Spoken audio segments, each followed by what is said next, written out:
Programme capital view के साथ मैं हूं नाहिद चौधरी। नाज़रीन, आज की इस वक्त की सबसे जो बड़ी और अहम खबर यह है कि वज़ीर-ए-आज़म इमरान खान साहब ने बताया ये जा रहा है कि जो KPK में बल्दियाती इंतखाबात हुए, जो पहला मरहला हमने देखा, उसमें कुछ सूरत हाल बेहतर नज़र नहीं आई और कारकर्दगी पर अदम इत्मीनान का इजहार करते हुए वज़ीर-ए-आज़म साहब ने पाकिस्तान तहरीक इंसाफ की तमाम तंजीमों को तहलील कर दिया है। अब इसके बाद का लाहेअमल क्या होगा? आईनी कमेटी नई तंजीमों के लिए एक बुनियादी ढांचा पेश करेगी। एक नई आईनी कमेटी जो उन्होंने तश्कील दी है, 21 इसके मेंबर्स हैं। बलूचिस्तान में, सिंध में और फेडरल में असद उमर साहब होंगे। पंजाब में भी मुख्तलिफ लोग हैं जो इसकी नुमाइंदगी करेंगे और KPK में महमूद खान साहब है जो इसकी नुमाइंदगी कर रहे हैं। अब जो आगे बल्दियाती इंतखाबात का सिलसिला होगा, जब बाकी भी सूबों में होगा, तो उसमें फिर जो टिकट्स हैं वो इनकी मुशावरत के साथ जो सीनियर मेंबर्स हैं वो दिए जाएंगे। फिर पार्टी के जो इलेक्शंस होंगे, एक लंबा चौड़ा मामला है, लेकिन साथ ही साथ ये भी बताया जा रहा है कि वैसे भी इलेक्शंस जो हैं वो ड्यू थे। 2 साल बाद हर पार्टी ने इलेक्शंस करवाना होते हैं, लेकिन इससे पहले हमने देखा है कि पाकिस्तान तहरीक इंसाफ ने ये रिवायत डाली थी कि जिसमें हमें नज़र आता था कि वाकई बड़ी मेहनत से काम किया जाता था और इलेक्शंस होते हैं। बाकी सो कॉल्ड इलेक्शन है, एक रस्मी सी कार्रवाई होती है बाकी पार्टीज़ में। लेकिन अब हम ये देखेंगे कि इस मरतबा सिलसिला जो है वो कैसे आगे बढ़ेगा, क्योंकि अब बल्दियाती इंतखाबात एक बहुत बड़ा चैलेंज है पाकिस्तान तहरीक इंसाफ की हुकूमत के लिए। जो इस वक्त इकॉनमी की सूरत हाल है उसकी भी अगर बात की जाए या दीगर चैलेंजेस जो इस वक्त हुकूमत को दरपेश हैं, इन सारे मामलात को किस तरह से हुकूमत हल कर पाएगी और ख़ास तौर पर पाकिस्तान तहरीक इंसाफ अपनी स्ट्रैटेजी किस तरह से बनाएगी, ये बहुत अहम होगा इसको देखना।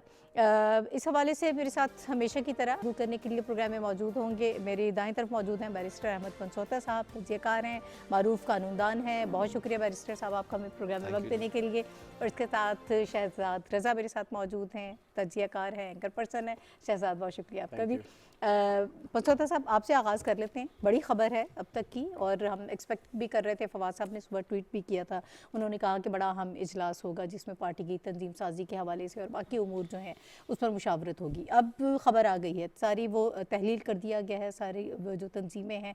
अब आगे किस तरह से मामलात बढ़ेंगे? 21 रुकनी कमेटी बन चुकी है, तो अब आगे क्या होगा? देखें जी, अगर तो रीजंस वो हैं जिनकी बेसिस पर इसको तहलील किया गया है, तो वो रीजंस पहले हम देख लेते हैं क्या है KPK की परफॉर्मेंस में। वो रीजंस है महंगाई, वो ये इनके अपने रिप्रेजेंटेटिव्स बोल रहे हैं, ये मैं और शहजाद साहब ये आप नहीं कह रहे। दूसरा रीज़न ये है कि डिलीवरी नहीं हुई। कुछ लोगों ने कहा जी गवर्नेंस बेहतर नहीं है। तो मेरा सवाल खान साहब से और तमाम PTI के सीनियर रहनुमाओं से ये है कि जब आप तहलील करके नए बंदे लाएंगे, वो इन चीज़ों को कैसे इंप्रूव करेंगे? इन चीज़ों का तो ताल्लुक आपके इंटरनल पार्टी से है ही नहीं। इन चीज़ों का ताल्लुक तो डायरेक्टली आपकी कैबिनेट से और आपकी गवर्नमेंट से है। जब वो चीज़ें इंप्रूव होंगी, ऑटोमेटिकली लोग उनको वोट देंगे। सो फर्स्ट ऑफ ऑल मुझे ये प्रेमिस समझनी है जिस पर इसको तहलील किया गया है। सेकेंडली, हम मान लेते हैं कि तहलील करने के बाद शायद हो सकता है बेहतरी आ जाए, तो ये मेरे नज़दीक तहलील करना वैसे ही है जैसे जब किसी शहर में कोई बड़ी डकैती हो जाए या कोई बड़ा वाक़या हो जाए तो आप RPO को चेंज करते हैं, SHO को चेंज करते हैं, SSP को चेंज करते हैं, जिसका कोई फ़र्क नहीं होता और वो सिर्फ TV के ऊपर एक अच्छी गिमिक होती है कि जी हमने इन लोगों को चेंज कर दिया। सवाल ये है कि जिन लोगों को आपने चेंज किया वो किसी ना किसी फॉर्म में दोबारा तो नहीं आएंगे। अगर आएंगे तो उसका मतलब है कि they are still relevant. Second सवाल ये, आपका एक बहुत बड़ा एतराज़ है कि जनाब लोगों ने पैसे लिए या जो भी करके अपने जानने वालों को टिकट्स दी, वो तो इस सिस्टम में होगा। आप मुझे ये बताएं कि क्या आप ये इंश्योर करेंगे कि नौजवान को टिकट मिले जो आपकी पार्टी का एक्चुअल मंशूर है, जिसकी वजह से बहुत सारे लोग अभी भी कहते हैं कि PTI जो है नौजवानों की पार्टी। आप आज एक का कर लें कि you have to give these tickets to young people जो कि डिलीवर करेंगे, बहुत फ़र्क आ जाएगा। सेकेंडली, जो आपने पार्टी के अंदर सारी कमिटीज़ और हर चीज़ बनाई हुई है, at the end of the day it all boils down to you your good self कि आपने डिसीजन लेना है। और अगर खान साहब के डिसीजन जो है देखा जाए तो इन सब टिकट्स में भी आपका डिसीजन जो रिफ्लेक्ट होना चाहिए। सो मेरी समझ से बाहर है कि चेंजिंग करके या कैंडिडेट्स चेंज करके आपको कोई फ़र्क होगा या नहीं होगा। ये खबर बहुत बड़ी है, लेकिन तहलील होती रही है। PTI की सबका तारीख भी यही है कि जब कुछ ना मिलो, जैसे सिंध में होता है डबल सवारी पे पाबंदी लगा दो, इसी तरह जो पाकिस्तान तहरीक इंसाफ है वो तहलील करने में, यानी इससे ज्यादा आपको इसमें कोई तब्दीली नजर नहीं आ रही, इससे ज्यादा एब्सोल्युटली नथिंग जी। वही लोग हैं, या तो आप फिर कोई डिफरेंट चांस से लोग लेके आएंगे जिनको आप टिकट्स देंगे, और आप कैसे इंश्योर करेंगे? और टिकट्स में पैसों का भी इशू नहीं है। यही काम PMLN भी करती है, यही काम पीपल्स पार्टी भी करती है। वो तो पैसे दे के वोट भी खरीदते हैं, ये तो बड़ा एस्टैब्लिश्ड है, मैं अपने मुंह से नहीं कह रहा। लेकिन सवाल ये है कि उनको इस चीज़ की सेंस है कि किसको टिकट देना है, कौन पॉपुलर है। देखिए, मेरी एक दफ़ा इस पर बड़ी तफसीली डिस्कशन हुई थी, मैं सिर्फ आपसे 1 मिनट लूंगा राना सनाउल्लाह साहब से। मैंने कहा जी आपकी पार्टी धांधली करके इलेक्शन जीतती है, उन्होंने कहा नहीं धांधली की बात नहीं, हमने सिंपली 3 काम किए हैं। हर हलके में अपना एक समझ लें कंसेंसस है हमारा, वहाँ पर जाके लोगों से पता किया बेस्ट कैंडिडेट कौन है, अगर बेस्ट ने हमारी टिकट ले ली ठीक है, नहीं तो सेकंड बेस्ट को दे के धक्का लगाना और उस 10,000 20,000 को गैप करना, वो एक्चुअली हमारी इलेक्टोरल जिम्मेदारी पॉलिटिक्स को ओके। ऐसे देखते हैं या कोई भी समझदार आदमी। लेकिन ये समझना कि लोग आपके बल्ले के ऊपर, लोग इस पर हर चीज पर वोट देंगे, ये बड़ी आउटडेटेड बात है। लोग देखेंगे परफॉर्मेंस, लोग देखेंगे मेरे हल्के में मेरा एमएनए रीचेबल कितना है। आपकी 90% मेंबर पार्लियामेंट जो है वो आप मिल ही नहीं सकते उनको, and this was a problem with PMLN, this was a problem with PPP. तो यही प्रॉब्लम आज है।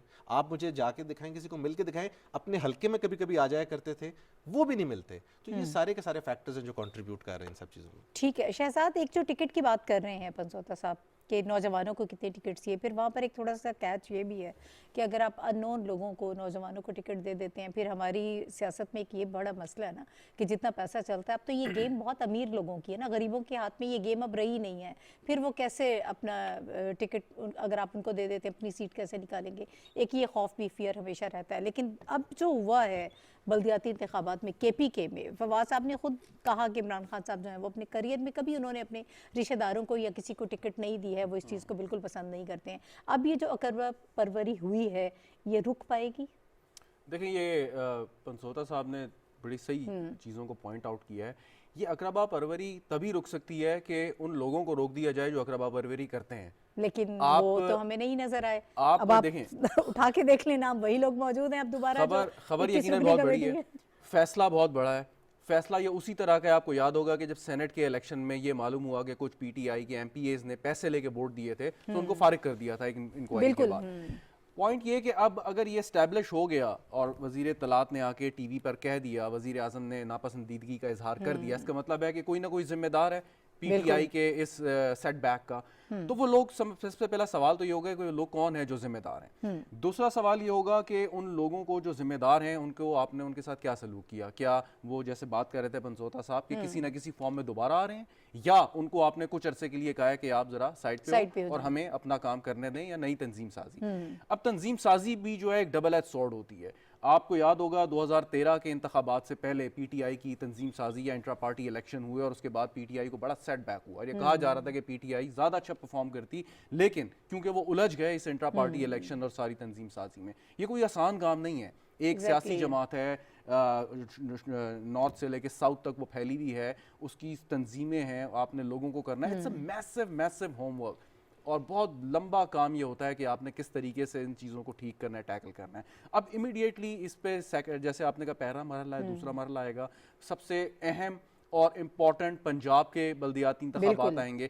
तो आपने जो ये कमेटी तश्कील दी है, इसका फोकस क्या होगा? क्या ये तंजीम साजी के ऊपर ज़्यादा फोकस करेगी, कैंडिडेट्स को सिलेक्ट करेगी, या ये पंजाब के जो आइंदा आने वाले इंतखाबात हैं उसके लिए स्ट्रैटेजी बनाएगी? अब एक चीज़ और नोट रखिए, help me over here Tanjore साहब, कि ये वो लोग हैं कि जो अपनी अपने जगह पे बड़े अहम लोग हैं, मिनिस्टर्स हैं, स्पीकर हैं, चीफ मिनिस्टर हैं। इन्होंने खाली तंजीम साजी नहीं करनी, इन्होंने अपने काम देखने हैं। महंगाई की बात कर रहे थे, उसको उन्होंने चेक करना है, गवर्नेंस को चेक करना है, अपनी अपनी मिनिस्ट्रीज में परफॉर्मेंस देनी है। और ये इंट्रा पार्टी इलेक्शन कराना या तंजीम साजी करना, ये तो बिल्कुल ही एक डिफरेंट और बड़ा मुश्किल काम है। सो जब ये लोग, इनके ऊपर आपने यकीनन दबाव डाल दिया, फैसला बहुत अच्छा है लेकिन चैलेंजेस बहुत हैं, तो क्या ये उतने टाइम में डिलीवर हो जाएगा? ये सबसे अहम सवाल है।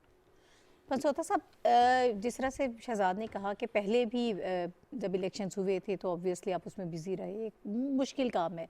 अब इंतखाबात पंजाब में भी होने जा रहे हैं, जाहिर है कि कुछ अरसे तक एक्सपेक्टेड है। आप फिर उसी काम में उलझ जाएंगे तो फिर क्या आप उधर तवज्जो दे पाएंगे? दूसरी तरफ आपको जो महंगाई और बाकी सब चीज़ों की हम बात कर रहे हैं, इकनॉमिक जो इस वक्त हमें क्राइसिस नज़र आ रहा है, वो भी बहुत बड़े चैलेंजेस हैं। तो ये बहुत ज़्यादा प्रेशर नहीं बिल्डअप हो गया पार्टी के ऊपर? और सारे उनके जो बड़ा सिंपल इसका जी फॉर्मूला है, ये ना तंजीम साजी की बात है, ना पार्टी रीऑर्गेनाइज करने की बात है। जब आपकी party which is the in government at the moment deliver कर रही होती है तो आप एटलांटा, वो कहते हैं ना, एंटार्क्टिका से भी इलेक्शन जीत जाएंगे। जब पार्टी डिलीवर नहीं कर रही तो आपको इलेक्शन जीतने में हो सकता है मियाँ वाली से भी डिफिकल्टी हो। उसकी वजह ये है कि लोग फिर आपसे नाराज हो जाते हैं। सिमिलरली आपके सामने पीपल्स पार्टी की एग्जांपल है कि लाड़काना में भी डिफिकल्टी होती है इलेक्शन में। पीएमएलएन का प्रॉब्लम ये था, जो कि इन द लॉन्गर रन नुकसानदेह है कि वो एक आर्टिफिशियल कुछ चीज क्रिएट करके कुछ ना कुछ करके इलेक्शन वोट बैक कर लेते थे। पीटीआई का प्रॉब्लम ये है कि पीटीआई की जितनी पॉलिसीज हैं दे आर लॉन्ग टर्म, उन सब के रिजल्ट्स जो हैं वो आपको जाके मिलेंगे अगले टेन्योर में, अगर इनको मिलता है। या अगर इनको नहीं मिलता तो खुदा ना खास्ता it will be a miserable failure. So मेरा सवाल ये है कि आप ये सारी तंजीम साजियां छोड़ के, हर चीज छोड़ के, आप सिर्फ कोई ऐसी पॉलिसी मुरतब करें कि 6 महीने के अंदर अंदर इतने हजार लोगों को नौकरियां मिल रही हैं, 6 महीने के अंदर अंदर इतने नौजवान एडजस्ट हो रहे हैं, 6 महीने के अंदर अंदर ये जो इन्फ्लेशन रेट है इसको हम इस तरह नीचे लेके आएंगे, डॉलर इधर से इधर खींच के लाएंगे। ये 4-5 चीजें हैं। पेट्रोल प्राइसेस आपने 5 रुपए का रिलीफ दिया है, हालांकि लोगों को सब पता है कि वो रिलीफ किस तरह होता है, क्या होता है, लेकिन स्टिल पीपल आर हैप्पी। ये 7-8 चीजों को आप मार्क करें और अपने वज़रा को कहें जी मुझे इस पे पॉलिसी बना के इनको जिस तरह किस तरह करके नीचे ला दें। अगर आप पंजाब का इलेक्शन हार जाएं तो आप हम दोनों को पकड़ लें आके। सवाल बड़ा सिंपल है। अब आप कहें जी कि फर्ज करें, मैं एग्जांपल दे रहा हूं, मुझे नहीं पता इनकी पार्टी स्ट्रक्चर में कौन इंपॉर्टेंट है, असद उमर साहब हैं, उनकी जगह आप किसी और उसी कैलिबर के वजीर को लगा देंगे, क्या करेगा वो? उसके बाद लेट से चौधरी फवाद साहब हैं, एक्सेप्शनल ब्रेन है, उनकी जगह आप किसी और लगाएंगे, क्या करेंगे वो? करेंगे वो सिर्फ यही जब वो डिलीवर करेंगे। अगर फर्ज करें हमारे प्रोग्राम में कंटेंट ही नहीं है, एग्जैक्टली तो हम जो मर्जी कर लें, जितनी मर्जी तंजीम साजी कर लें, एंकर चेंज कर लें, एनालिस्ट चेंज कर लें, nobody will watch it, people will only watch it अगर हम बात काम की कर रहे हैं। सिमिलरली गवर्नमेंट की परफॉर्मेंस से लिंक्ड है वोटिंग। ये बड़ा पुराना ग्रीक सिस्टम है जो आपका वोटिंग का सिस्टम है, और ग्रीक्स के टाइम पर एक वजारत होती थी जिसको कहते थे प्रोपोगेंडा मिनिस्टर, जो कि आजकल इंफॉर्मेशन वजारत है, और उसका काम ये होता था गवर्नमेंट के अच्छे मामलात को प्रोपोगेट करना, उसके बारे में बात करना। आप कोशिश करें कि आपकी अच्छी चीजें सामने हैं जो हो रही हैं, और जो नहीं हो रही उस पर आप पहले करें और फिर उनको आगे लाएं। आप मेरे से, मैं आपको गारंटी करता हूं कि पंजाब लोकल गवर्नमेंट इलेक्शंस आपका सबसे इंपॉर्टेंट सब्जेक्ट होगा। अगर वो आपके हाथ से निकल गया तो ये मैं आपको गारंटीड बता रहा हूं कि आपका अपना अगला इलेक्शन जो मर्जी कर लें, क्योंकि कैंटोनमेंट में तो आपको पता लग गया लाहौर में, पता चल गया कि 9 सीटें आपको उन्होंने निकाली हैं। सही। अच्छा, पंजाब के हवाले से भी शहजाद आप अपना कमेंट कीजिएगा, लेकिन एक और चीज़ है, हमें इसकी तरफ भी थोड़ा सा देखना चाहिए कि अब ये लोग खुद मान रहे हैं। शौकत यूसुफ सही की आपने वो सुनी होगी स्टेटमेंट, उन्होंने कहा महंगाई एक बड़ा फैक्टर था। फिर बाकी लोग जो हैं वो टिकट्स की तकसीम के हवाले से भी लोग खुद ही बोलना शुरू हो गए कि ये सब चीज़ें जो हैं इन्होंने इम्पैक्ट किया है, जिसकी वजह से हम आ रहे हैं इलेक्शन, कम सीटें ली हैं। लेकिन मुकम्मल बाइख्तियार बल्दियाती जो हुकूमत इस वक्त बनने जा रही है, जो आप मेयर्स वगैरह को इख्तियारात देने जा रहे हैं, शहरों में एक इलेक्शन जो करवा रहे हैं, ये एक बहुत क्रेडिट है जो कम से कम ये बनता है कि आप इमरान खान साहब को ये क्रेडिट ज़रूर देंगे कि उन्होंने इसका आगाज़ किया है। और फिर आप दूसरी तरफ ये भी देखें कि जब हुकूमत में होती है जो पार्टी, वो कम ही हमने देखा कि बल्दियाती इंतखाबात में इस तरह से हार भी जाएँ, तो ये भी देखें, ये एक ट्रांसपेरेंसी भी हमें वहाँ पर नज़र आई है। ये 2 चीज़ें जी, ट्रांसपेरेंसी है, और ये कॉन्सेप्ट तो आज का नहीं है। यकीनन क्रेडिट देना चाहिए सिटिंग गवर्नमेंट को कि उन्होंने उसी प्रोविंस से स्टार्ट किया, केपी से। पॉइंट इस कि 1973 का आपका जो कॉन्स्टिट्यूशन था या है, वो पूरा आपका एक डेवोल्यूशन ऑफ पावर का एक प्लान आपको देता है। और लेकिन उसके बाद बहुत सारे तजर्बे हुए जनरल मुशर्रफ के दौर में, खास तौर पे जब आपने ये सारा वो सिलसिला किया। लेकिन असल चीज़ ये है, ये लोकल बॉडीज़ जो है, जो पंजोता साहब भी बात कर रहे थे कि आम आदमी की एक्सेस या दस्तरस में क्या चीज़ है। एक MNA का काम यकीनन है कि अपने हल्के को बेहतर रखे, आम आदमियों से मिले, लेकिन आम आदमी के या हल्के के जो बेसिक प्रॉब्लम्स हैं, जो बुनियादी मसाइल हैं, उनको हल करना जो है वो वहाँ की मकामी हुकूमतों की जिम्मेदारी है। यहाँ पे मसला क्या होता है कि 18वीं तरमीम के बाद सूबों ने बखुशी अपने इख्तियारात तो, या जो भी चीज़ें थी वो तो सेंटर से या वफाक से ले लिए, या कुछ जो रह गया उसको भी लेने की कोशिश कर रहे हैं। लेकिन सूबों ने जो अपने इख्तियारात आगे ट्रांसफ़र करने थे मकामी सतह पर, वो करने से वो हमेशा गुरेज़र हैं। अभी जो सिंध लोकल बॉडी जो एक्ट आया, उसके ऊपर जो सारी बात हो रही है कि बिल्कुल आपने टुथलेस करके रख दिया है आपने मकामी हुकूमतों को। तो अहम तो ये बहुत हैं, और इसमें यकीनन एक साइकोलॉजिकल इम्पैक्ट भी है इसका। पिछले 2 इलेक्शन PTI जीत चुकी है KP में, और अब अगर लोकल बॉडीज़ इलेक्शन वो वहाँ से हारते हैं और इम्पॉर्टेंट सीट्स जो हैं, ये इंपॉर्टेंट जो आपके डिस्ट्रिक्ट्स हैं, वो आपके हाथ से जाते हैं, और आपकी आर्च राइवल JUI वहाँ पे परफॉर्म करती है, तो एक सेट बैक है यकीनन। इसी वजह से ये सख्त फैसला इमरान खान साहब ने किया है। लेकिन एक क्रेडिट और देना चाहिए, क्रेडिट तो ये देना चाहिए कि ये एक इशू ये भी है कि ठीक है कि परफॉर्मेंस होनी चाहिए, आपकी डिलीवरी होनी चाहिए, फिर चाहे आप तंजीम साजी करें ना करें, जिसको खंबे को खड़ा कर दें तो वो भी आपका वोट लेके जीत जाएगा।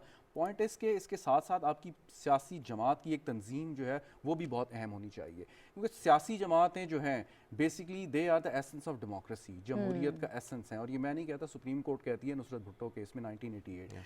पॉइंट इसके आपने सियासी जमातें हमारी कभी जमहूरी बुनियादों पर चली ही नहीं। चंद एक सियासी जमातें जो मतलब शायद उतनी उसमें उस तरीके से नहीं आती हैं इक़्तिदार में। आप नून लीग की मिसाल ले लें, आप पाकिस्तान पीपल्स पार्टी की मिसाल ले लें, आप एक्सपेक्ट कर सकते हैं कि शरीफ ख़ानदान से कहीं बाहर चली जाए नून लीग की सदारत, या भुट्टो ख़ानदान से निकल के पीपल्स पार्टी को कोई और चलाना शुरू कर दे, वो गायब हो जाए। ये तो आप सोच ही नहीं सकते ना। ये बात भी आज जो बात की है कि जो डायनास्टिक पॉलिटिक्स है इस पर बड़ी डिबेट होती है। लोग कहते हैं कि जी कैनेडीज भी तो थे अमेरिका में, या भारत में आप चले जाएं तो नेहरू डायनास्टी भी तो चलती आई है, बड़े बड़ी जमहूरियतों में काम होता रहा है। लेकिन पॉइंट इसके ज़रूरी नहीं है कि अगर एक जगह पे एक चीज़ें हो रही है तो आपके मुल्क में आप भी उसको अडॉप्ट करें। सियासी जमात में जब सही तौर पर जमहूरियत होगी, मेरिट पे लोग आएंगे, ठीक है, ये गवर्नेंस एक फैक्टर है, महंगाई एक फैक्टर है, बेरोजगारी एक फैक्टर है, लेकिन इसके साथ साथ लोग भी तो है ना कि आपने अगर वोट लिया, आपने अपनी कारकर्दगी बुनियाद पर लिया, लेकिन एक रेपुटेशन भी होती है। जैसे अभी हम बात कर रहे थे, खान साहब बावजूद इसके कि लोगों को प्रॉब्लम्स भी आ रही हैं, लेकिन फिर भी वो ट्रस्ट कर रहे हैं। So it's all about the reputation, लोगों का इमेज, उनकी शख्सियत पर तो लोगों को एतमाद है, नो डाउट। ये रेपुटेशन जो है ना, मैं सॉरी आपकी इजाजत से, वो एक बड़ी मशहूर बात है, कोई गाड़ी है उसमें ना इंजन है ना कुछ भी नहीं है, वो गाड़ी अप हिल जा रही है।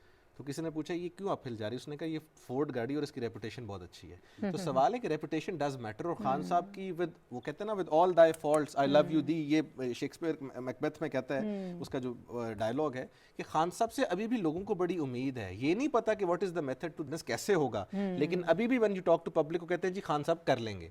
So, अगर खान साहब से लोगों को ये उम्मीद है तो उसके ऊपर आप डिलीवर करने का टाइम अगर है पाकिस्तान की हिस्ट्री में तो सबसे इंपॉर्टेंट टाइम ये है। दूसरी बात आपने लोकल गवर्नमेंट पे किया, मैंने तो ट्वीट किया कि खान साहब को इसका क्रेडिट जरूर देना चाहिए। लोकल गवर्नमेंट जो है वो आर्टिकल 140A के तहत कानूनन हर गवर्नमेंट के ऊपर फर्ज है कि there shall be a local government system, और उस लोकल गवर्नमेंट सिस्टम का काम है नालियां पक्की कराना, सोलिंग करवाना, लोगों के ट्रांसफार्मर लगवाना जो कि हमारे एमएनएस एमपीएस करते हैं। इनका काम नहीं, इनका काम है असेंबलीज में बैठना, एंटी रेप एक्ट पे बात करना, चाइल्ड मैरिज रिस्ट्रेंट एक्ट पे बात करना, इन चीजों में बात करना। ये बेचारे करवाते हैं गले नालियां पक्के, थाने कचहरी की सियासत। ये लोकल गवर्नमेंट, लोकल जो आपके नाजिम है उनका काम है। दूसरा जो सबसे अच्छा काम कर रहे हैं अंडर द लोकल गवर्नमेंट कानून जो नया आ रहा है, उसके तहत जो आपका तहसील नाजिम है और आपके जो district Nazim they will be directly elected, जैसे पेशावर में हुआ है। आपको उसका साफ पता लग गया कि लोगों की मंशा क्या थी। अगर आप पीटीआई पे रहते या किसी और पॉलिटिकल पार्टी पे रहते तो जितने नाजिम ज्यादा होते वो अपना बंदा बनवा लेते। इसलिए आपको जो डायरेक्ट इलेक्शन सिस्टम है वो बहुत बेहतर है। अब होगा ये कि एमएनएस एमपीएस के पास टाइम होगा to invest in government policies जिसकी बेसिस पर आपके मुल्क में महंगाई, इन्फ्लेशन, हर चीज कम होगी, और इन लोगों का काम वो होगा जो करना है। लेकिन अनफॉर्चुनेटली वो काम हमें पसंद पड़े हैं, थाने से छुड़ाने वाला काम, ईंटें लगवाने वाला काम, 15% कमीशन लेने वाला काम, and this goes for any political party. पता है इसी पे तो इलेक्शन लड़े जाते हैं, लोग इसी पे अपनी राय बनाते हैं, ओपिनियन इसी पे पाकिस्तान में बनती है। एक चीज मैं जरूर यहाँ पे मेंशन करना चाहूंगा, correct me if I am wrong, जो डाटा अभी हमारे पास आया है पहले फेज का, उसमें पीटीआई वोट के हिसाब से मेरे ख्याल में सबसे ऊपर है, और JUI I believe is second number vote. लेकिन ये फिर अब आ जाती है आपकी पॉलिटिकल मैनेजमेंट कि आपने किस तरीके से कैसे कैंडिडेट को फील्ड करना है। और अभी जो बात हम कर रहे थे कि उन्होंने राना सनाउल्लाह साहब की मिसाल दी कि सबसे तगड़े कैंडिडेट को वो नहीं मिलेगा सेकंड को, और उसको पुश करना।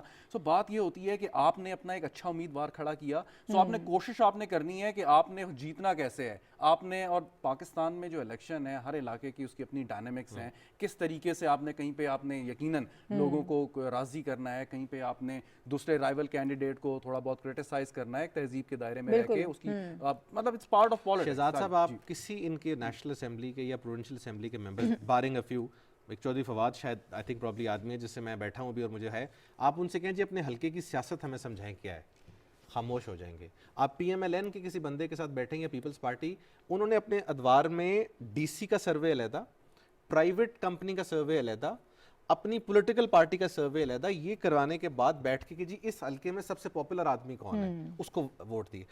मैं आप गारंटीड कहता हूँ किसी तरीके इंसाफ के आदमी के साथ बैठे उसे यार मुझे अपने हल्के में जरा बताओ, उसे मालूम नहीं होगा इस बात में बंदा ही मैं हूँ वहाँ पर, और पता लगे जी आपने कितने वोट लिए, 11,000, जीतने वाले ने कितने लिए, 1 लाख, फिर वो कहेगा बंदा ही मैं हूँ। रियलिटी जो चेक होता है ना, जब आप पॉलिटिकल पार्टी की इंटरनल मीटिंग्स में बैठे हो, रियलिटी चेक्स बहुत जरूरी हैं। ये कहना बहुत जरूरी है कि जी मेरे हल्के में मैं अनफिट कैंडिडेट हूँ, शहजाद साहब को टिकट दें। शहजाद साहब का कहना है मेरे हल्के में अनफिट कैंडिडेट हूँ, आपको टिकट दें। ये होती है political sincerity with the party. सामने आ गया ना, ये तो जितनी आपके सिंसेरिटी सामने ये आपके सामने आ गया। अब अच्छा, अगर थोड़ा सा ये जो 21 रुकनी कमेटी है, जो मेंबर्स बने हैं, केपीके से परवेज खटक साहब है, महमूद खान साहब है, मुराद सईद है, असद कैसर है, अली अमीन गंडापुर शामिल है, इनके भाई को भी टिकट दिया गया था, इधर इनको भी दिया गया था, और इसके अलावा पंजाब से और इनकी वो बड़ी फेमस स्टेटमेंट भी उन्होंने दी है कि मैं आपको इलेक्ट करवा के दिखाऊंगा अपना नाज़िम जी। तो इसमें हमें वो लोग नजर आ रहे हैं जिन्होंने पहले अपने रिश्तेदारों को टिकट्स दिए हैं। तो अब इस सारे सिनेरियो में क्या होगा, क्या तब्दीली होगी, क्या चाहते हैं कि क्या रिश्तेदारों क्या को टिकट बेहतरी आ मिल जाए जरा पाएगी? बेहतर तरीके से। नहीं, ये हो सकता है कि खौफ में शायद इस तरफ ना देखिए, जाए। इस पे एक पॉइंट ये है कि आप पाकिस्तान की कोई भी सियासी जमात उठा के देख लें, मैं बड़ी सियासी जमातों की बात कर रहा हूँ, वहाँ पे ये काम होता है, चलता है। रिश्तेदारों को आप जनरल मुशर्रफ के दौर में आपने रिजर्व सीट्स रखी खवातीन की, जितने सियासतदान थे उनकी या तो उनकी वाइफ्स थी, उनकी बेटियां थी, उनकी बहनें थी, उनकी अपनी सारी फैमिली मेंबर्स होते। ये काम होता है, नहीं होना चाहिए, ये बिल्कुल सही बात है आइडियल सिचुएशन में। लेकिन मुझे नहीं मालूम इस वक्त अगर किसी मिनिस्टर के भाई को या बेटे को अगर टिकट दिया, अगर वो मैरिट पे था तो बनता है ये कोई, लेकिन वो हार गए ना, फिर मैरिट पे होते तो वो जीत जाते। जिसको आपने नहीं दिया वो आजाद, उन्होंने इलेक्शन लड़ा और वो जीत गए। टिकट पार्टी के इलेक्शन मेरिट पे था, इलेक्शन मेरिट पे हुआ। ये क्रेडिट जरूर, मैं बार-बार इसकी बात हार जीत अपनी जगह पे, लेकिन किसी मिनिस्टर का भाई या बेटा होना आपका कोई ये ऐसा साइड वो नहीं है, आपका कोई माइनस पॉइंट नहीं है कि जिसकी बुनियाद पर आपको वो ना हो सके। अगर बाकी डिजर्विंग कैंडिडेट है, कैपेबल है, उसको मिलना चाहिए, तो यकीनन वो हो सकता है। लेकिन मेरा पॉइंट यकीनन यहाँ पे ये होगा कि अब एक आपको सेटबैक हुआ, आपकी एक टीम थी जिसने ये सारा मैनेज किया, सो असूलन तो ये होना चाहिए कि आपकी वो टीम ना हो, आप टीम को चेंज करें। हाँ, बिल्कुल। और अगर वही टीम दोबारा से किसी दूसरी शक्ल में आके वो कराएगी तो आप उनसे क्या एक्सपेक्ट करेंगे? या तो ज्यादा आप उसको स्क्रूटनाइज करेंगे, ज्यादा तगड़ी उस पर निगाह रख लेंगे। फिर भी बात मैं वही कर रहा हूँ कि इट्स अ मैमथ टास्क, और वो टास्क और जो बाकी आपके जितने लोग हैं, जितने आपने ये नाम गिनवाए हैं, ये अपनी अपनी जगह पे बहुत बिजी हैं। सरकारी इदारों में, महकमों में, स्पीकर साहब हैं, गवर्नर साहब हैं, मिनिस्टर साहिबान हैं, ये अपनी मिनिस्ट्रीज में ज्यादा वक्त देंगे, वहां पर करेंगे, और फिर अगर सेटबैक हुआ तो क्या जवाब होगा आपके? और दूसरी तो बात, इस प्रैक्टिस से क्या निकलेगा? नहीं, मैं आपको बताता हूँ। दूसरी बात ये कि एक बात जो शायद थोड़ी सी मायूब हो कहना किसी भी पॉलिटिकल पार्टी के बारे में, इलेक्शंस बिल्कुल भी धांधली, मैं नहीं कह रहा उस वर्ड को इस्तेमाल करूंगा, बट जो मैनूवरिंग होती है वो बड़ी इंपॉर्टेंट होती है। आपके ख्याल में जब ऑपोजिशन को इलेक्शन जीतती है तो वो सिर्फ इसलिए जीत जाती है पॉपुलर बड़े हैं, वो वहां खड़े होकर पैरा देते हैं इलेक्शन पे। इलेक्शन डे जो है वो एक बहुत इंपॉर्टेंट उसकी डायनेमिक्स होती है। अब आपको इलेक्शन लड़ना ही ना आता हो, मैं किसी के बारे में बात कर रहा हूँ, किसी कैंडिडेट के बारे में, तो उस बेचारे ने इलेक्शन क्या जीतना है? आप जितने मर्जी पॉपुलर हों, आप, मैं कहता हूँ लाहौर से पीएमएलएन की टिकट पे इलेक्शन लड़ रहे हैं, अगर आपको इलेक्शन लड़ना नहीं आता, आप फारिग हैं। तो यही प्रॉब्लम है। और ये मिसमैनेजमेंट तो पहले भी होती रही है पाकिस्तान तहरीक आप जब पहली दफा इलेक्शन डे को मैनेज करना बड़ा मुश्किल था और इसका खासा नुकसान ये जो आपने बात की है ना, ये आप तो कहती हुई अच्छी लगती हैं कि आप you're anchoring a show, but यही बात जब मिनिस्टर्स कह रहे हैं ना कि जी इलेक्शन बड़ा फेयर था क्योंकि हम हार गए, तो ऑनेस्टली स्पीकिंग एक दुकानदार भी हंसता है। ये बात कहनी, इसके साथ साथ ये अटैच करना चाहिए था, इलेक्शन बड़ा फेयर था, अग्रीड, आप हार गए, अग्रीड, लेकिन आप इसलिए हार गए क्योंकि आपको इलेक्शन लड़ना नहीं आता था। और वो इलेक्शन लड़ने में क्या क्या चीज शामिल है, उसमें बहुत सारी चीजें शामिल है, शॉर्ट ऑफ धांधली। इलेक्शन डे, लोगों को मैनूवर करना, लोगों को उस एरिया के चौधरी का पता करना, उनके तक रसाई करना, गाड़ियां भिजवाना, लोगों को मंगवाना, ये सारा कुछ। और ये हमेशा से हमारे कल्चर का हिस्सा ऐसा ही होता है। सारे के सारे इधर पंजाब क्लब होते उधर बैठ के इलेक्शन नहीं लड़े जाते। ऐसा ही होता है ना, मैं कह रहा हूं ऐसे इलेक्शन नहीं लड़े जाते कि आप इधर सरीना में बैठे और कहें जी जबरदस्त हो रहा है इलेक्शन, और इधर से अपने कागज फाइल कर दे और आपके कागज रिजेक्ट हो जाएं। ऐसा नहीं होता। इस तरह तो इलेक्शन नहीं लड़े जाते। ये मेरा शदीद इख्तिलाफ है इनसे। शहजाद, अब क्या, एक तो टिकट के हवाले से बैकरिज्म जो है वो कहते हैं कि नया जो है उसको तय किया जाएगा, थोड़ा उसमें भी तब्दीली की जाएगी, क्या तब्दीली आप एक्सपेक्ट कर रहे हैं? ओवरऑल स्ट्रेटजी जो है वो किस हद तक तब्दील कर सकते हैं और कितनी उसमें देखने में आएगी हमें? देखें, अब ये 2022 का आगाज़ होने वाला है, 2023 में हम जनरल इलेक्शंस में चले जाएंगे। आपने कंटोनमेंट बोर्ड के इलेक्शन हुए हैं, पहला फेज़ हो गया, केपी में बल्दियाती इलेक्शन का, बाकी सूबों में भी लोकल बॉडीज़ इलेक्शन शुरू हो जाएंगे। एक तो समझें कि ये आपका एक वार्म अप चल रहा है और ये एक ट्रेंड को भी जाहिर करेगा। आपने एक तो इसमें आपका फ़ायदा ये है कि आप इलेक्शन में जा रहे हैं, जैसे पंसोता साहब ने कहा कि अगर कुछ लोगों को उतना तजर्बा नहीं है तो इन इलेक्शन के ज़रिए आप वो तजर्बा सीख सकते हैं, एक्सपीरियंस गेन कर सकते हैं। लेकिन इसके साथ साथ ये एक ट्रेंड भी सेट करता रहेगा। आपने कंटोनमेंट के इलेक्शन देख लिए, आपने केपी के देख लिए, अगर पाकिस्तान तहरीक इंसाफ को आगे कोई सेटबैक्स होते हैं बाकी प्रोविंसेस में, सो एक लोग फील करेंगे कि ये शायद कोई हवा चल पड़ी है, कोई फिजा है, सो अगले इलेक्शन पाकिस्तान तहरीक इंसाफ के लिए उससे ज़्यादा टफ होंगे कि जो कि फर्स्ट फेज था केपी का। अब पॉइंट इस के ये करेंगे क्या, जैसे बात ये हो रही थी कि कारकर्दगी की बुनियाद पे आपने इलेक्शन में जाना है, आपने इलेक्शन को किस तरीके से मैनेज करना है, कि पूरी एक साइंस है, वो आप उस तरीके से नहीं कर सकते। खाली पैसा होना it's not something. Pakistan Tehreek Insaf में बहुत अमीर जो है पॉलिटिशियंस हैं, मौजूद हैं जो यकीनन इलेक्शन भी लड़ रहे होंगे, लेकिन बावजूद अपने रिसोर्सेज के वो नहीं मैनेज कर पाए। उनके मुकाबले में JUI जिसके पास शायद उतने रिसोर्सेज नहीं हैं और इतनी पॉपुलर भी नहीं है और लोग शायद उन पर उतना ट्रस्ट भी नहीं करते, लेकिन उनके लोगों ने अच्छा परफॉर्म किया, तो मैनेज किया। सो एक तो ये कि ये जितने जनरल इलेक्शन से पहले जितने भी ये मरहले आएंगे, ये एक ट्रेंड सेट करते रहेंगे कि आगे जनरल इलेक्शन में क्या फिजा बनने जा रही है। सो अगले इलेक्शन पाकिस्तान तहरीक इंसाफ के लिए वो जैसे होते हैं ना, बच्चों के स्टैंड अप्स होते हैं, उसकी बुनियाद पर दाखिला जाता है। सो आप समझ लीजिए कि वो है कि अगर आपने इनमें अच्छा परफॉर्म कर लिया तो जनरल इलेक्शन में आपकी कामयाबी के चांसेस ज्यादा हो जाएंगे। इनको खान साहब को चाहिए थोड़ी थोड़ी इलेक्शंस की ट्रेनिंग दिलवाएं और इनको चौधरी फवाद हुसैन या जो पॉपुलर लोग हैं जिनको पॉलिटिकल फैमिली के साथ बैठाएं कि इलेक्शन के बारे में बात कैसे करते हैं। तीसरी बात, हर चीज पे ऑपोजिशन से लड़ना भी जरूरी नहीं होता। वो खान साहब लड़ रहे हैं, अच्छी बात है, आपको ऑपोजिशन को एंगेज रखना है। जब आप एक ऑपोजिशन को इररिलेवेंट करेंगे, एंगेज नहीं रखेंगे, उनके पास यही काम रह जाएगा आपको हर वक्त धंधा करने का। आप उनके साथ कभी इलेक्शन कमेटी पे बात करें, कभी आप कहें जी आए रिफॉर्म्स पे बात करें, कोई ना कोई बातचीत उनसे जारी रखें। आप उनको कर देते हैं टोटली इररिलेवेंट सिस्टम में, फारिग कर देते हैं असेंबली में, सड़कों पे वो आके तो यही सारा दिन काम करते हैं। वो फिर इलेक्शंस पे कंसंट्रेट करते हैं, यार चलो कोई बाई इलेक्शन ही जीत लें जहां पर हमें नहीं। अभी भी आप उनकी टोन देखें ना, उनको बड़ा सहारा मिला है ये सारा जो सारा हुआ है। ये बड़ी जबरदस्त बात की ऑपोजिशन वाली। हुकूमत का काम है चीज़ों को स्लो कर देना, सियासी तौर पे, वैसे नहीं, सियासी तौर पे कि बिल्कुल ठंडा कर देना और किसी किस्म की कोई भी जो है उसमें आग ना भड़क सके, चिंगारियां ना उठ सकें, क्योंकि ये काम ऑपोजिशन का है। वो ऑपोजिशन काम करेगी, हुकूमत को वो गंदा करने की कोशिश करेगी, लोगों के जज्बात भड़काएगी, क्योंकि उन्होंने कुछ ना कुछ शो करना है। अब अगर गवर्नमेंट ये काम करेगी तो फिर फायदा इसका ऑपोजिशन को होगा। टेट फॉर टैट आपको जवाब मिलेगा। ठंडा करके चीज़ों को रख दें, मतलब बिल्कुल सब कुछ बोरिंग हो जाए सियासी तौर पे, फिर आप देखें ऑपोजिशन की तरफ। इतनी जबरदस्त किस्म की तजवीज़ आप दे रहे हैं और मैं हैरान हूँ कि आज डिस्कशन कर रहे हैं सियासत पे।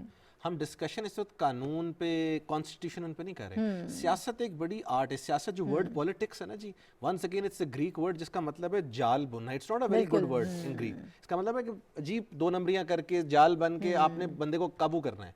तो सियासत तो फिर सियासत होती है और सियासत हमेशा ऐसे की जाती है। आप सियासत नहीं कर रहे, आप लड़ाई कर रहे हैं, आप अखाड़ा बना रहे हैं।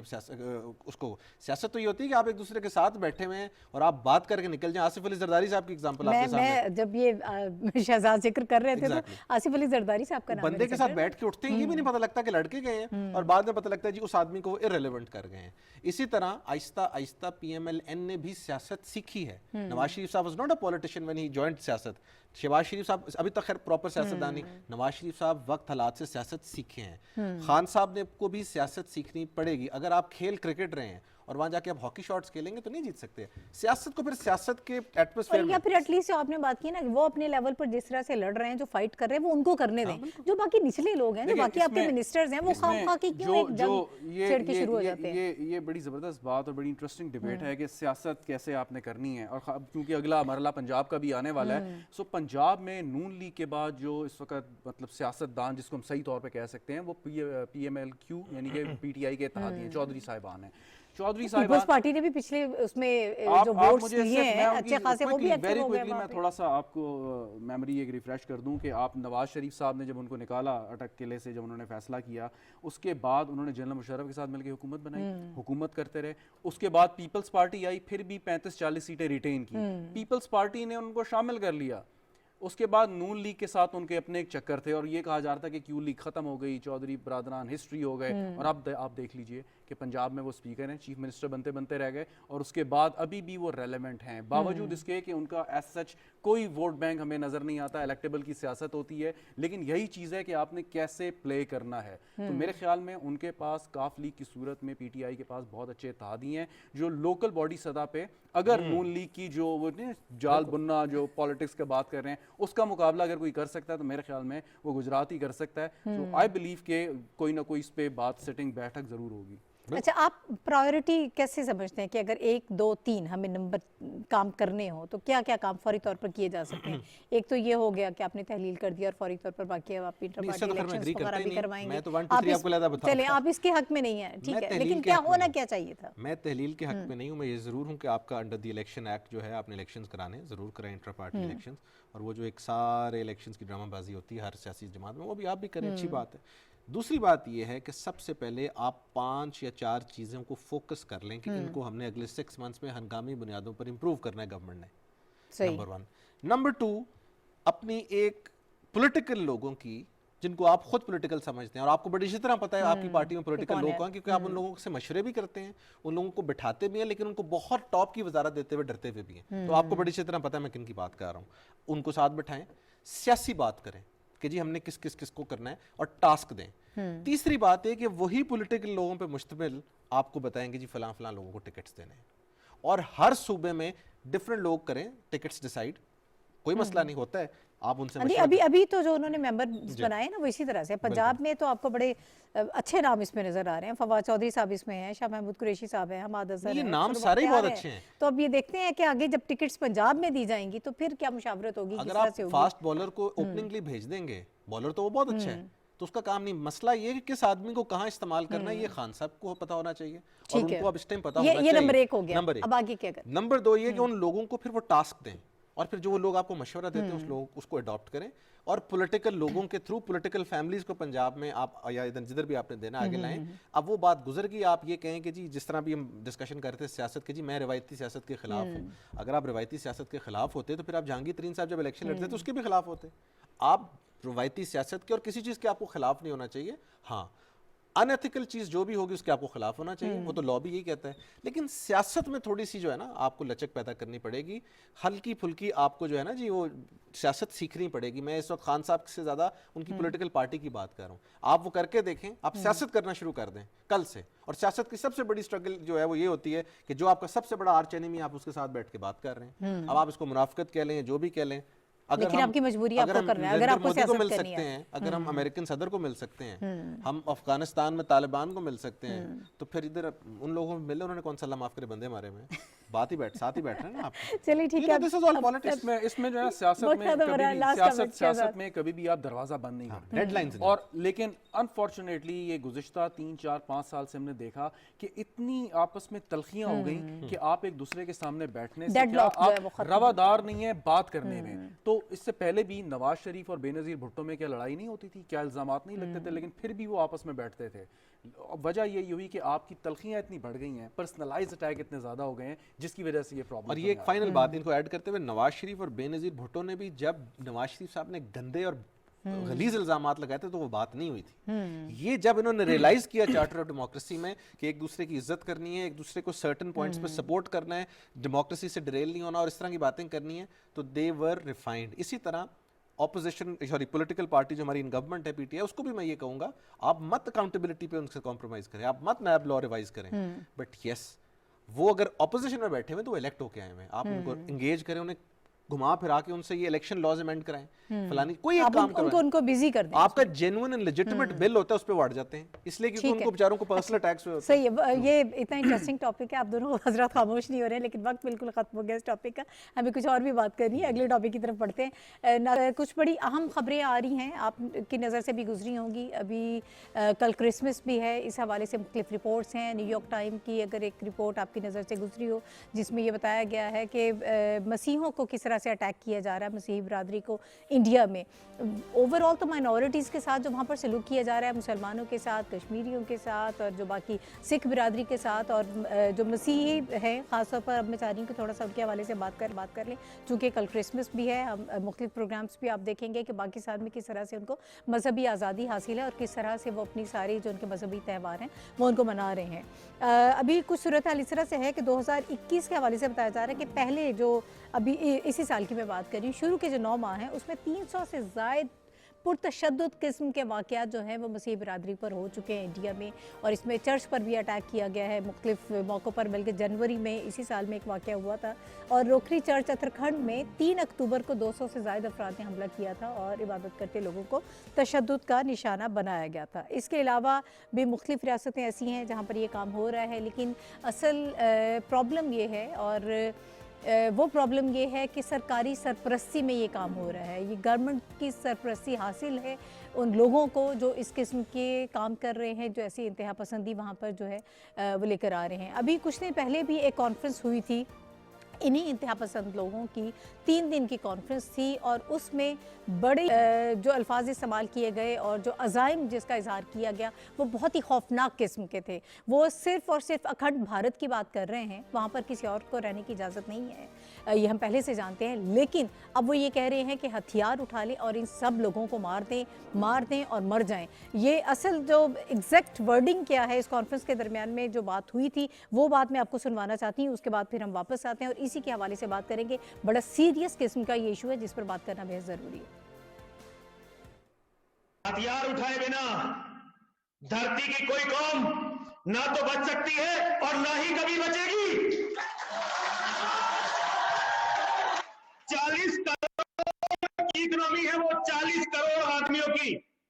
तुम 100 करोड़ हो, तुम्हारे यहां बच्चे नहीं है, आर्थिक ताकत अब उनके पास चली गई, हिंदू संगठन अपडेट नहीं हुए। और तलवारों की बात भूल जाओ, तलवार केवल मंचों पर दिखाने के काम आने वाली है। लड़ाई में जीतता वो है जिसके हथियार शत्रु से ज्यादा ताकतवर होते हैं।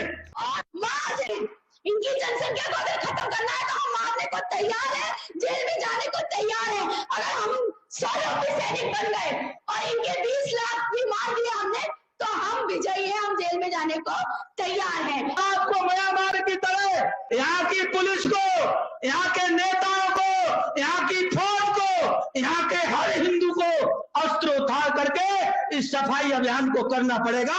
इसके अलावा कोई दूसरा विकल्प नहीं है। मैं तो भैया कम से कम 10 मुसलमानों पर SC ST की झूठी धाराएं लगवाकर मैं जेल भिजवा चुका। मैं एक सत्य कह रहा हूँ, अगर तुम कुछ कर सकते तो परेशान करो, उन्हें इतना परेशान करो कि अपना घर बेचने पे मजबूर हो। और जब मैंने पढ़ा था ना पेपर में, तो हुआ मन में कि काश मैं भी सांसद होता और हाथ में रिवॉल्वर होता और मैं नाथूराम हो जाता और अपनी 6 की 6 गोलियां मैं मनमोहन सिंह के छाती में मैं लगा देता। ये सब कुछ आपने सुना, बड़ी ख़तरनाक किस्म की जो है वो बातें यहाँ पर की गई हैं, दोहराई गई हैं, और इसका इम्पैक्ट क्या होगा, जबकि हम पहले ही देख रहे हैं कि वहाँ पर इंतहा पसंदी बहुत ज़्यादा है। और नरेंद्र मोदी साहब जिस वक्त बात कर रहे थे डेमोक्रेटिक कॉन्फ्रेंस में, अमेरिका की ज़ेर सदारत जो कॉन्फ्रेंस हुई उसमें अमन की बात कर रहे थे, जमहूरियत की बात कर रहे थे, और दूसरी तरफ उनके यहाँ ये चीज़ें सब हो रही हैं और वो उसको हम सब जानते हैं कि उनकी सरपरस्ती में ये सब हो रहा है। इस पर बात करने के लिए डॉक्टर जयपॉल साहब ने इस वक्त मुझे ज्वाइन किया है, member national commission for minorities हैं। डॉक्टर साहब, ये आपने भी गुफ्तगू सुनी होगी, और जिस किस्म के वाक़यात अब यके बाद दीगरे हो रहे हैं और बहुत तेज़ी के साथ हो रहे हैं, सूरत हाल जो है वो तेज़ी से बिगड़ रही है, जिस तरह से इंतहा पसंदी हमें वहाँ पर नज़र आ रही है, सर आगे क्या होने जा रहा है, क्या कॉन्सिक्वेंसेस इसके हो सकते हैं? बड़ी सूरत हाल जो है वो इस वक्त मखदूश नज़र आ रही है। जी, मैंने पूरा सुन लिया और मैं मेंबर हूँ नेशनल कमीशन का, और मैं पाकिस्तान हिंदू फोरम का जो पाकिस्तान में उसका प्रेसिडेंट हूँ, और मैं इसका सख्त अल्फाज में मजम्मत करता हूँ। ये जो मजहबी वहाँ ग्रुप्स हैं इंडिया में, RSS हैं, ये इन्होंने महात्मा गांधी का भी कत्ल किया था नथुराम ने, और ये अभी दोबारा जो कांग्रेस के दौर में बिल्कुल एक बेहतर चल रहा था, ये जब से बीजेपी की इनकी हुकूमत आई है मोदी के दौर में, ये दोबारा जो मजहबी ग्रुपों को इन्होंने उभार दिया, ये बहुत खतरनाक है, न सिर्फ हिंदुस्तान के लिए और बाहर की दुनिया के लिए भी खतरनाक है। इनमें जो आलमी कुव्वतों को भी इनमें दबाव डालना चाहिए। और मैंने भी अपनी कमीशन में भी ये मुतालबा किया है कि कश्मीर कमेटी का चेयरमैन भी हिंदू को बनाएं, क्योंकि कायदे आज़म ने मोहम्मद अली जिन्ना ने 48 में हिंदू को बनाया था कि लोहे को लोहा काटता है, तो why not we should talk against the Modi government. और मैं समझता हूँ हम इसकी भरपूर मजम्मत करते हैं, कमीशन की मीटिंग में भी करेंगे और अपने तमाम हलकों में जहाँ भी और मैं आपके साथ भी इजहार कर रहा हूँ, ये बहुत खतरनाक मोदी गेम खेल रहे हैं, जो दुनिया के लिए और खुद हिंदुस्तान के लिए, क्योंकि जहां भी इंसाफ पसंदी होती है वो सिर्फ बाहर वालों के लिए खतरा नहीं होता, वहां के रहने वाले लोगों के लिए भी खतरा होता है। तो ये सिर्फ क्रिश्चियन कम्युनिटी या दूसरे रहने वालों के नहीं, ये आगे चलकर जो हिंदू हैं, जो गरीब हिंदू हैं या दूसरे जो, उनके लिए भी ये खतरनाक साबित होगा। तो मैं समझता हूँ इसको मोदी गवर्नमेंट को रुकना चाहिए और हिंदुस्तान में वो जो ग्रुप्स हैं, वो जो ताकतें हैं, जो लिबरल लीडरशिप है, जो वहाँ के राइटर हैं, मैं समझता हूँ वहाँ बहुत सारे ऐसे हल्के भी हैं जो अमन पसंद हैं, जो आज भी अमन चाहते हैं, उनको भी इसमें रोल प्ले करना पड़ेगा। और हम भी, और हम पाकिस्तान गवर्नमेंट पे इमरान खान को अप्रिशिएट करता हूँ कि उन्होंने हमेशा ये बात की है कि हमें कश्मीर का मसला भी टेबल पे हल करना चाहिए, और यहाँ पे भी जो भी ऐसे ग्रुप हैं उनके लिए भी हमारी गवर्नमेंट ने कभी भी उनको हमेशा कंट्रोल करने की जरूरत पे जोर दिया है कि इंसाफ पसंदी कहीं भी नहीं होनी चाहिए। तो सही। मैं समझता हूँ, मैं इसको दोबारा भी मजम्मत करता हूँ और इसको मैं हमेशा करते रहेंगे हम तो हर फोरम पर। ठीक है, बहुत शुक्रिया डॉक्टर जयपाल साहब हमारे साथ मौजूद थे। राहुल डेविड साहब से भी बात कर लेते हैं, फिर मैं आप दोनों की तरफ वापस आती हूँ। सोशल एक्टिविस्ट हैं और मैं चाहती हूँ कि ज़रा क्रिसमस भी है। राहुल, एक तो कल क्रिसमस है, आपको बहुत मुबारकबाद इसकी। और ओवरऑल अभी मुझे ये बताइए, रिपोर्ट का मैंने भी जिक्र किया और भी बहुत सारे वाक़यात ऐसे होते रहते हैं क्रिश्चियंस के हवाले से, ख़ास तौर पर इस वक्त मैं बात कर रही हूँ 2.3% है टोटल इनकी आबादी इंडिया में, लेकिन इन पर जो इल्ज़ामात लगाए जा रहे हैं कि ये लोगों को कन्वर्ट कर रहे हैं और हम अखंड भारत का हमारा वो ख्वाब जो है वो शर्मिंदा ताबीर नहीं होगा जब तक इन लोगों को हम साइड पे नहीं कर देंगे। जितनी भी वहाँ पर कम्युनिटीज़ नज़र आती हैं, ख़ास तौर पर इस वक्त की जो सिचुएशन है, वहाँ पर चर्च पर अटैक किए जा रहा है। कल क्रिसमस है लेकिन लोग आज़ादी से अपना मजहबी त्यौहार नहीं मना पा रहे हैं, उनके लिए बहुत मुश्किलात उसमें पेश आ रही हैं, तो क्या कहेंगे आप? मैम, इसमें जो सबसे पहले जो चीज़ देखने वाली है वो ये है कि 2021 जब से स्टार्ट हुआ है, पिछले 9 महीनों में क्रिश्चियंस पर तकरीबन 300 प्लस अटैक्स हुए हैं इंडिया में। और फिर उसके साथ ही आप जब इनकी पूरी एक जो हिंदुत्व वाली आइडियोलॉजी है, अखंड भारत वाली आइडियोलॉजी है, उसी में आपको एक और जो अब एक नया नारा उनका जो सामने आ रहा है, उसका नाम है चादर मुक्त फादर मुक्त भारत, जिसमें वो एक ऐसा इंडिया चाह रहे हैं जिसमें से क्रिश्चियनिटी और इस्लाम दोनों को निकाल कर बाहर कर दिया जाए। और ये जो उनकी आइडियोलॉजी है कि एक एथिकली क्लेंज्ड इंडिया हो, ये मतलब एक स्टेट स्पॉन्सर्ड टेररिज्म या स्टेट स्पॉन्सर्ड, जिसको आप डिस्क्रिमिनेशन कहते हैं, वो सामने आ रही है। और आपको नजर आता है कि 2002 के अटैक से जो गुजरात में जो राइट्स हुई थी, उसके बाद आपको ये सीक्वेंस नजर आ रहा है कि सिस्टमैटिकली लोगों को जो माइनॉरिटीज हैं स्पेशली इंडिया की, उनको टारगेट किया जा रहा है और उनको किसी तरीके से इंडिया से या तो बाहर भेजने की कोशिश की जा रही है, ठीक है, अगर ये नहीं तो वापस हिंदुइज्म में कन्वर्ट करने की कोशिश की जा रही है। ठीक है राहुल, बहुत शुक्रिया आपका हमें ज्वाइन करने के लिए। पंचौता साहब, अब चूंकि वक्त खत्म हो रहा है, मैं चाह रही हूँ कि आप इस पे कमेंट कर लें, सिचुएशन को कैसे देखें। मेरा इस पे क्विक कमेंट ऑफ कोर्स ये है कि इंडिया में जो हो रहा है वो बिल्कुल गलत है, उसको कोई भी जी शऊर आदमी जो है सपोर्ट नहीं कर सकता। माइनॉरिटीज़ को जिस तरह वहाँ ट्रीट किया जाता है वो एक्सट्रीमली ऑब्नॉक्शियस तरीका है। बट मेरा सवाल ये है कि ये डिस्कशन हमारे टीवी चैनल्स पे नहीं होनी चाहिए कि वहाँ क्या हो रहा है क्या नहीं हो रहा। हम इंडिया के अंदर रहने वाले लोगों के लिए ना कुछ कर सकते हैं, सिर्फ ये बात कर सकते हैं। डिस्कशन ये होनी चाहिए कि पाकिस्तान में क्या उसी नौयत की चीज़ें हो रही हैं कि नहीं हो रही। पाकिस्तान में भी फोर्स्ड कन्वर्जन्स हो रही हैं, पाकिस्तान में भी आपके यहाँ लोगों को जलाया जा रहा है। अभी रिसेंट जो वाक़या हुआ है पाकिस्तान के अंदर, आर्टिकल 22 जो माइनॉरिटी से डील करता है उसको इन्फोर्समेंट ज़ीरो है। आपके ही प्रोग्राम में मैंने एक दफ़ा तफसीली बात की थी और कहा था जस्टिस तसद्दुक़ जिलानी ने ये चीज़ें रिकमेंड की, वो नहीं हो रही। आपके ही मुल्क में जिसका दिल करता है फतवा दे के आदमी को मार देता है। इसी मुल्क में ये सारी की सारी चीज़ें ऑन स्मॉलर स्केल हो रही हैं। सो हमारा एम्फेसिस ये होना चाहिए प्रोग्राम्स में भी और गवर्नमेंट का भी कि इन लोगों को प्रोटेक्शन दें, क्योंकि झंडे में ग्रीन के साथ हल्का सा वाइट है। जितना एरिया वो है, इसका मतलब ये नहीं कि हमारी अटेंशन उसे मुताबिक होनी चाहिए। हमारी अटेंशन ग्रीन के मुताबिक वाइट के लिए होनी चाहिए and we should live for our minorities. अब कल क्रिसमस है, आपने भी रिसेंटली में देखा है कि कराची में एक बेकरी ने रिफ्यूज़ किया है कि हम मेरी क्रिसमस नहीं लिखेंगे किसी केक के ऊपर। That bakery should be band, उसको बंद करना चाहिए चीफ मिनिस्टर सिंध को।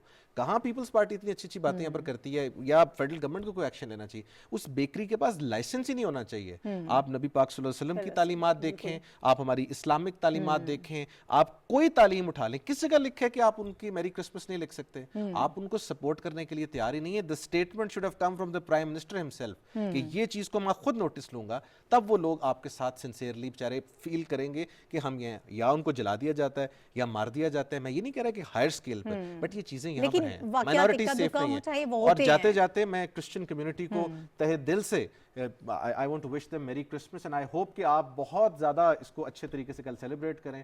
And Merry Christmas from Capital View to everybody।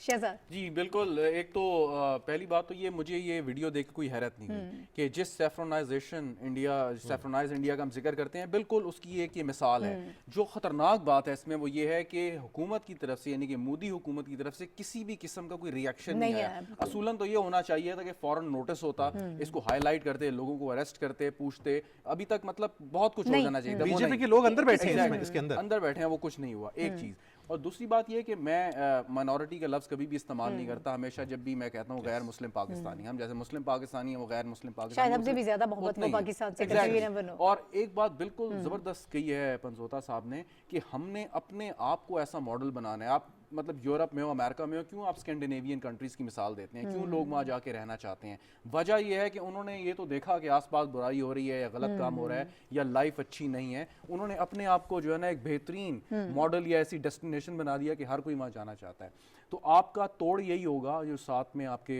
हमसाए में जिस किस्म की एक इंतहा पसंदी हो रही है कि आप अपने मुल्क से उसको ख़त्म कर दें। लोग आपकी मिसाल दें, लोग आके रहना चाहें पाकिस्तान में। और सबसे बड़ा जवाब बिल्कुल सही कहा कि हम वहाँ जाके उनके लिए कुछ कर नहीं सकते सिवाय आवाज़ उठाने के। लेकिन आवाज़ उठाने से भी ज़्यादा बेहतर ये है कि हम अपने इस मुल्क को ऐसा बना दें कि लोग मिसाल दें। और कंपैरिजन जब पाकिस्तान और इंडिया का हो तो इस बुनियाद पे हो कि look at Pakistan and look at India. ठीक है, वक्त बिल्कुल खत्म हो गया और हम जो टॉलरेंस की बात करते हैं, बल्कि टॉलरेंस से भी आगे बढ़कर हमें एक्सेप्टेंस की ज़रूरत है। हमें एक दूसरे को, इस डाइवर्सिटी को एक्सेप्ट करने की ज़रूरत है कि हर किसी का मज़हब तब्दील हो सकता है, वो हमसे मुख्तलिफ हो सकता है, लेकिन हमने एक दूसरे का एहतराम कर रहा है। वक्त बिल्कुल खत्म हो गया। बैरिस्टर साहब आपका बहुत शुक्रिया, शहजाद रज़ा आपका भी बहुत, प्रोग्राम देखने का आपका बहुत शुक्रिया। इजाज़त दीजिए, अल्लाह हाफ़िज़।